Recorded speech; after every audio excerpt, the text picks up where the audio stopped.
Why are your kids here? The CEO couldn't stop smiling at her answer. The rain was still falling when Emma rushed into the sleek glass building, clutching a worn-out folder and holding her little boy's hand tightly. Her daughter followed close behind, their tiny shoes squeaking on the polished marble floor. She was already 10 minutes late for the interview, and her heart was pounding louder than the sound of her wet heels on the ground. The receptionist gave her a startled look. "Ma'am, this is a corporate office, not a daycare," she whispered, glancing at the two children now sitting quietly on the waiting bench. Emma smiled apologetically. "I know. I didn't have anyone to watch them today. Please, just tell Mr. Williams I'm here." She sat down beside her kids, brushing their damp hair and trying to hide the nervous tremor in her hands. Her son, Noah, looked up at her with big blue eyes. "Mommy, will you get the job?" he asked softly. Emma swallowed hard. "I hope so, baby. I really hope so." Moments later, a tall man in his early 50s appeared. His suit was sharp, his expression unreadable. This was Daniel Williams, the CEO of the largest marketing firm in Vancouver. Everyone in town knew his name. He was known for being strict, direct, and never wasting a second of his time. He stopped in front of her, his gaze falling from Emma to the two children sitting beside her. "You must be Ms. Parker," he said slowly. Then his brow furrowed slightly. "Why are your kids here?" The room went silent. The receptionist looked away, expecting him to send her out immediately. Emma took a deep breath, her voice steady but soft. "Because, sir, I didn't want to lie." Daniel blinked. "Lie? Yes," she continued. "I could have said I was sick or made up an excuse to reschedule. But the truth is, I'm a single mother. Their dad passed away 2 years ago. I couldn't find anyone to watch them today, and I didn't want to miss this chance. I thought it would be better to come, even if it meant bringing them with me." Her voice trembled slightly at the end, but her eyes stayed honest, brave. The children sat quietly, watching their mom with trust only a child can give. For a long moment, Daniel just stared at her.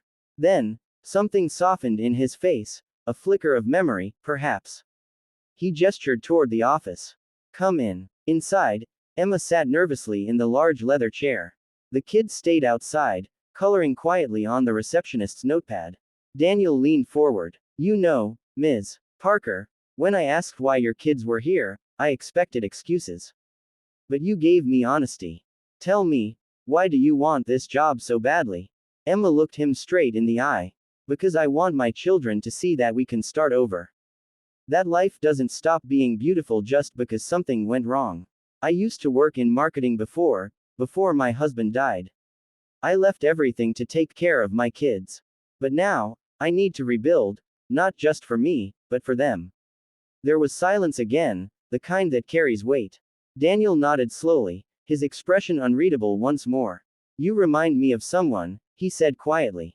"My mother. She raised 3 of us alone. I still remember her walking to work in the snow because she couldn't afford the bus fare. She taught me that real strength doesn't shout, it endures." Emma's eyes filled with tears she tried to hide. He smiled slightly. "Ms. Parker, consider yourself hired." Emma gasped. Hired? Yes," he said simply. "You've already passed the hardest test there is, life. Everything else, you can learn here." She covered her mouth, unable to stop the tears now. The thought of finally being able to afford rent, to buy her kids new coats, to have a little hope again, it was overwhelming. "Thank you," she whispered. "You don't know what this means to us." Daniel glanced at the glass window where her kids were sitting. "Actually," he said softly, "I think I do." A few weeks later, Emma became one of the most dedicated employees in the company. She arrived early, stayed late, and never complained. Her kids would sometimes stop by after school, and every time, Daniel would greet them with a warm smile. The story of the woman who brought her kids to the interview spread quietly through the office, inspiring others more than any motivational speech could. One evening, as Daniel was leaving, he saw Emma's children waiting by her desk, helping her pack up. The little boy looked up and said, "Thank you for giving my mommy a job." Daniel smiled, his throat tightening. "No, buddy," he said gently, "thank your mom for showing what real courage looks like." As they walked out together into the sunset, Emma looked back once, at the office that had become her second chance. She realized then that sometimes, life tests you not to break you, but to reveal the strength you didn't know you had. And the man who once asked, "Why are your kids here?" would forever remember her answer, and the strength behind it, as one of the most beautiful things he'd ever seen. Because sometimes, the simplest truth can melt even the coldest heart, and change more than just one life.